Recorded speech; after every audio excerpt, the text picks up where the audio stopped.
Class अब हम आगे बढ़ते हैं। देखिए इस चैप्टर का लास्ट वीडियो, फोर्थ वीडियो, इसमें क्या दिखाया जा रहा है। देखिए सोलिस्टाइसिस एंड इक्विनॉक्सेस। सोलिस्टाइसिस और इक्विनॉक्सेस क्या होते हैं। 22 मार्च और 23 सितंबर क्या कहलाता है, इक्विनॉक्सेस।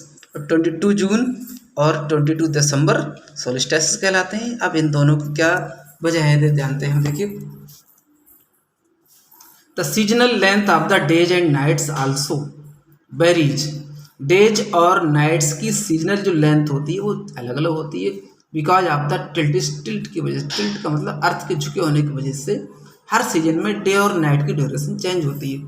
फॉर इंस्टांस कुछ एग्जाम्पल के लिए, when it is summer in the northern hemisphere, जब नॉर्दर्न हेमिस्फीयर में यानी उत्तरी जो आधा भाग है अर्थ का, उसमें जब गर्मी होती है, the days get longer as, दिन की ड्यूरेशन लॉन्गर होती है as one travels from the equator to the north.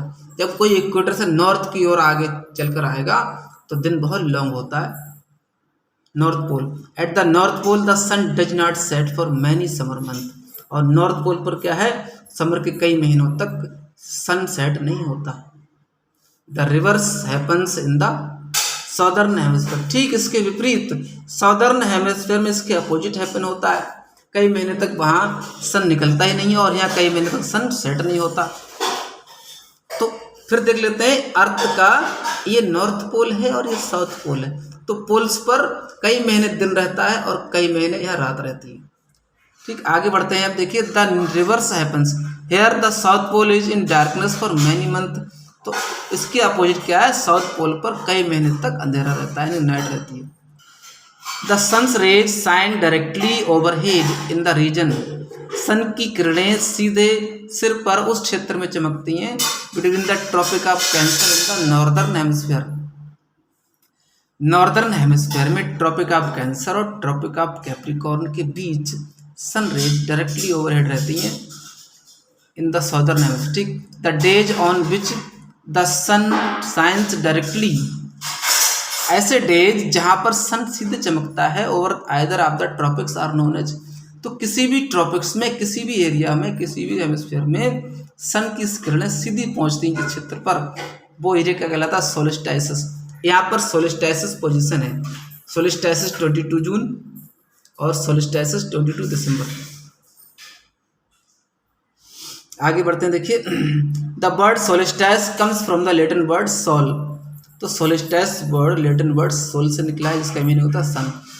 सिस्टेरे means क्या होता है, टू स्टैंड स्टिल, हमेशा शांत खड़े रहना। At the solstices the seasonal movement of the sun's path, तो सोलिस्टाइसिस में क्या है, सन के पैथ का जो सीजनल मूवमेंट होता है, as seen from the earth, जैसा कि अर्थ से देखने को मिलता है, comes to stop before reversing direction, reversing direction से पहले स्टॉप होता हुआ मालूम पड़ता है। अब 21 जून इज द समर सोलिस्टाइसिस। 21 जून क्या है, समर सोलिस्टाइस है, यानी कि 21 जून को पूरे ईयर का सबसे बड़ा डे होता है, वो समर सोलिस्टाइस कहलाता है। और 21 दिसंबर विंटर सोलिस्टाइस। तो 21 या अक्सर 22 माना जाता है, तो उस दिन विंटर सोलिस्टाइस होता है, ठंड का सबसे छोटा दिन होता है पूरे ईयर का। 21 June is the longest day and 21 December is the shortest day in the northern hemisphere. तो नॉर्दर्न हेमिस्फीयर में 21 जून सबसे बड़ा दिन, 21 दिसंबर सबसे छोटा दिन होता है। Twice a year the sun shines directly over the equator, year में 2 बार सन सीधे इक्वेटर पर चमकता है। The days on which this happens are known as, तो यहाँ पर जिन दिनों में जहाँ ऐसा होता है उसको हम इक्विनॉक्सेस कहेंगे। When daytime and night time are equal, जहाँ डे टाइम और नाइट टाइम इक्वल होते हैं। This happens around 21 March and 23 सितंबर। तो ऐसा कब होता है, देखिए 21 मार्च को और 23 सितंबर को। 21 मार्च डे नाइट इक्वल होंगे, 23 सितंबर को भी डे नाइट इक्वल होते हैं। आफ्टर द इक्विनॉक्स, इक्विनॉक्स के बाद क्या है, द साइकिल रिवर्स, ये चक्र घूमता रहता है। And it is summer in the southern hemisphere, और फिर सॉदर्न हेमिस्फीयर में गर्मी होती है।